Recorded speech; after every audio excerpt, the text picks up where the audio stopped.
Lisa Jane Brown ydw I, a dwi yn chwarae Efa, a dwi'n chwarae mam Pijin, ac dwi'n chwarae athrawes yn Lerpwl, a dwi'n chwarae mam Gwyn hefyd.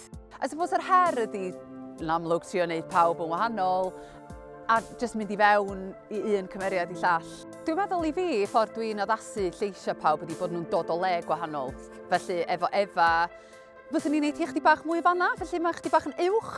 Ond wedyn efo'r fam, mae hi'n arafach hefyd mewn egni ac mewn bob math o symudiadau, felly mae'r llais angen dod ella mwy o'r stumog, a mae o jyst yn newid y range o lle ti'n dod.